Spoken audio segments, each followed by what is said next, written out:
Peter कबूतर एक सेठ के यहाँ ड्राइवर की नौकरी करता था। उसकी एक बेटी थी मरियम। मरियम चिड़िया बचपन से ही देख नहीं पाती थी। जब मरियम 3 साल की थी तभी पीटर की पत्नी टूनी की मौत तूफान से हो गई थी। पक्षियों ने पीटर को दोबारा शादी करने को कहा, लेकिन उसने किसी की नहीं सुनी, क्योंकि उसे लगता था कि सौतेली माँ मरियम को वो प्यार नहीं दे पाएगी जो उसकी सगी माँ दे सकती थी। पीटर कबूतर अपनी बेटी मरियम को उसकी माँ और पिता दोनों का प्यार देने की पूरी कोशिश करता था। पता है तुम कैसी लग रही हो, परी के जैसी। बिल्कुल। लेकिन तुम्हें कैसे पता? क्योंकि ये तो आप मुझे हर दिन बोलते हैं। पापा, काश मैं भी देख पाती तो मुझे पता होता कि परी कैसी दिखती है। मरियम चिड़िया की बात सुनकर पीटर कबूतर की आंख में आंसू आ गई। वो उसे गले से लगा लेता है। पीटर हर दिन मरियम का नाश्ता बनाता, उसे तैयार करता, फिर वो ड्यूटी पर जाता। ये सब करने में उसे कभी कभी देर भी हो जाती, लेकिन उसकी सेठ बहुत अच्छी थी। वो उसकी परेशानी समझते थे, इसलिए उसे कुछ नहीं बोलते थे। क्रिसमस के कुछ दिन पहले की बात है। सेठ जी कुछ दिनों के लिए विदेश गए हुए थे। इस कारण पीटर कबूतर सेठ के बेटे की गाड़ी चला रहा था। एक दिन पीटर ड्यूटी पर लेट पहुंचा। मतलब तुम तो हद करते हो पीटर। तुम्हें बोला था आज जरूरी मीटिंग है, जल्दी आना, लेकिन तुम लॉर्ड साहब की तरह अब आ रहे हो। वो ऐसा है कि देखो, तुम अपने बहाने मुझे मत सुनाओ। मैं तुम जैसे कामचोर को अच्छी तरह से जानता हूँ। पगार पूरी चाहिए, लेकिन काम आधा करना है।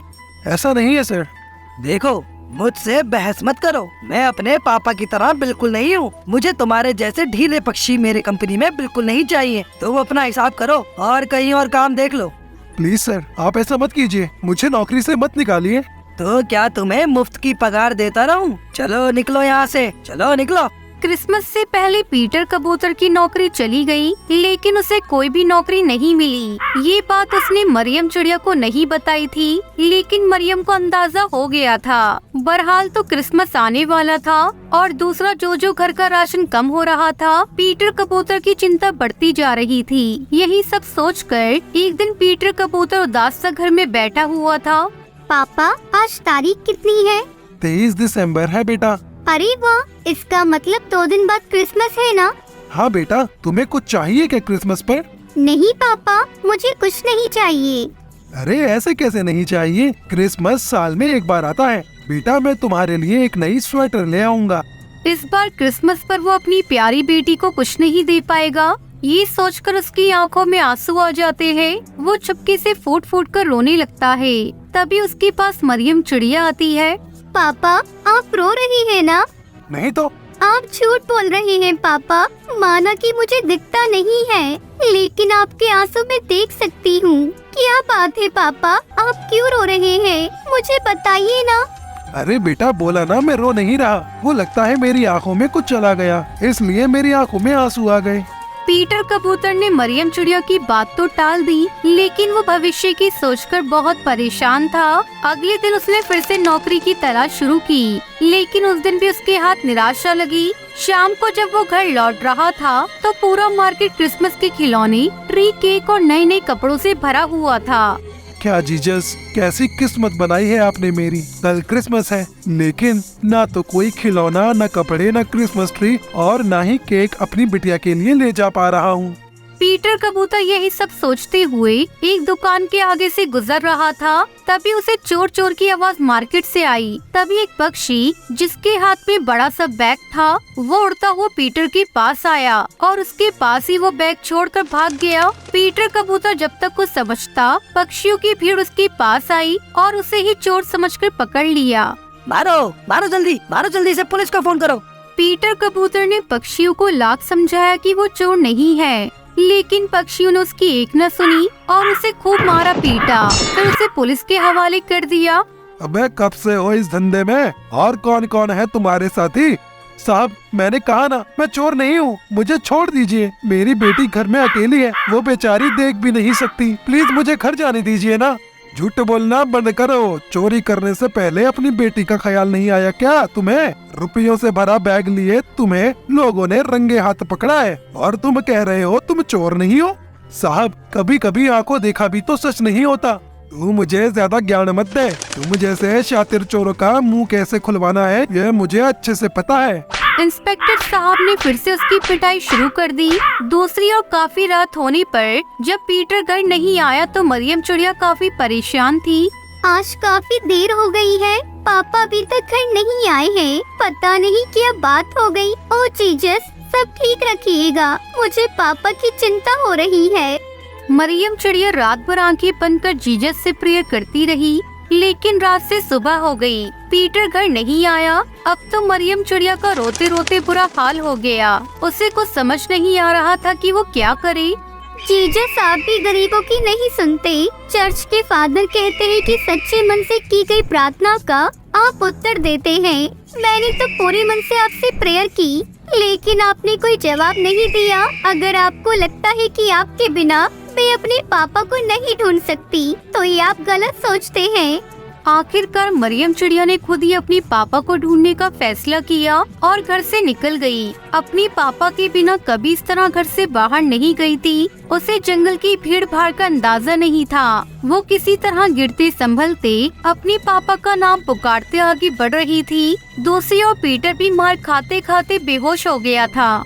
लगता है कुछ ज्यादा ही शातिर है, बिल्कुल मुंह नहीं खोल रहा है। कोई बात नहीं, इससे तो मैं बाद में निपटूंगा। इंस्पेक्टर साहब थाने से अपने घर जाने के लिए निकल गए। थोड़ी दूर उन्हें मरियम चिड़िया सड़क के किनारे बैठी हुई दिखाई दी। वो रोई जा रही थी। इंस्पेक्टर की बेटी भी मरियम की उम्र की ही थी, इसलिए उसे देखकर उन्हें दया आ गई। तुम कौन हो बेटी? इस तरह रो क्यों रही हो? तुम मुझे बताओ, मैं तुम्हारी मदद करूंगा। आपको जीसस ने भेजा है क्या अंकल? जीसस? हाँ, उन्होंने ही भेजा है। अब बताओ तुम क्यों रो रही हो? मेरा नाम मरियम है। मैं अपने पापा को खोज रही हूँ। वो रात से घर नहीं लौटे हैं। क्या नाम है तुम्हारे पापा का? कैसे दिखते हैं वो? मुझे बताओ, मैं उन्हें ढूंढूंगा। बेटा, क्या नाम है उनका? वो कैसे दिखते हैं? वो मुझे पता नहीं, मैंने आज तक उन्हें नहीं देखा। अरे ऐसा कैसे हो सकता है? अच्छी भली तुम दिख रही हो और कहती हो कि तुमने अपने पापा को नहीं देखा। कभी कभी आँख का देखा भी सच नहीं होता है अंकल। मैं जन्म से ही नहीं देख सकती। इंस्पेक्टर ने मरियम चिड़िया की ये बात सुनी। कभी कभी आँख का देखा भी सच नहीं होता है। उसे थाने में बंद चोर की याद आ गई। उसने भी बिल्कुल यही बात कही थी। उसे ये भी याद आया कि उसने कहा था कि उसकी बेटी जो देख नहीं सकती है वो उसका इंतजार कर रही होगी। ये सब सोचकर इंस्पेक्टर को बहुत दुख हुआ। वो मरियम चिड़िया को थाने ले आया। इंस्पेक्टर पीटर कबूतर को हवालात से बाहर निकालता है। साहब, आप फिर से मुझे मारेंगे। मुझे मत मारिए ना, मैंने सच में चोरी नहीं की है। प्लीज मुझे घर जाने दीजिए। अरे मैं तुझे नहीं मारूंगा, मैं तो तेरे लिए क्रिसमस गिफ्ट लेकर आया हूँ, क्रिसमस गिफ्ट। इसके बाद इंस्पेक्टर ने मरियम को आवाज लगाई। पुलिस थाने में मरियम को देखकर पीटर कबूतर को अपनी आंखों पर भरोसा नहीं हुआ। उसने दौड़कर उसे गले लगा लिया। अरे मेरी परी यहाँ कैसे आ गई? मुझे ये अंकल लेकर आए पापा। हम तुम्हारे पापा को यहाँ गलती से ले आए। बेटा, इसके लिए मुझे माफ कर देना। अगर किसी निर्दोष को सजा मिल जाए तो यह कानून की कमी है, लेकिन शायद जीसस को ये मंजूर नहीं था। तभी तो मरियम तुम्हें खोजने निकली और उसकी बातों से मुझे पता लगा कि तुम झूठ नहीं बोल रहे थे। I am sorry Peter. फिर सभी चर्च गए। इंस्पेक्टर भी चर्च आए थे। उन्होंने उन दोनों को मैरी क्रिसमस तो कहा ही, साथ ही एक बहुत बड़ी खुशखबरी भी उन्हें दी। हमारे पुलिस विभाग में ड्राइवर की नौकरी की वैकेंसी निकली है। मैंने तुम्हारे नाम की सिफारिश की है। बस तुम्हें ड्राइविंग टेस्ट में पास होना होगा। पीटर कबूतर ने ड्राइविंग टेस्ट पास कर लिया। अब वो पुलिस विभाग में ड्राइवर की पद पर काम करता है। इस क्रिसमस उसे ऐसा गिफ्ट मिला जो वो अपनी पूरी जिंदगी नहीं भूल सकता। शिकंजी ले लो शिकंजी, नींबू सोडा से बनी शिकंजी। शिकंजी ले लो शिकंजी, नींबू सोडा से बनी शिकंजी। सुंदरवन के जंगल में बंटी कबूतर अपनी पत्नी टुनटुनी चिड़िया के साथ रहता था। उसकी एक बेटी थी जिसका नाम लूसी कबूतरी था।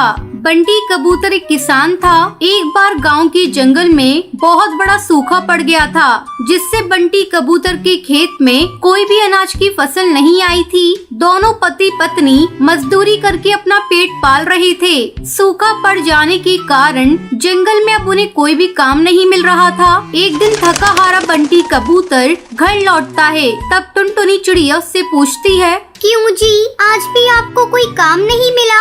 नहीं टुनटुनी चिड़िया, बहुत कोशिश की लेकिन कोई काम नहीं मिला। समझ नहीं आ रहा है ऐसे कितने दिन तक चलेगा। ठीक है जी, आप आराम करो, मैं आपके लिए नींबू की शिकंजी बना कर लाती हूँ। टुनटुनी चिड़िया शिकंजी बनाकर बंटी कबूतर को देती है।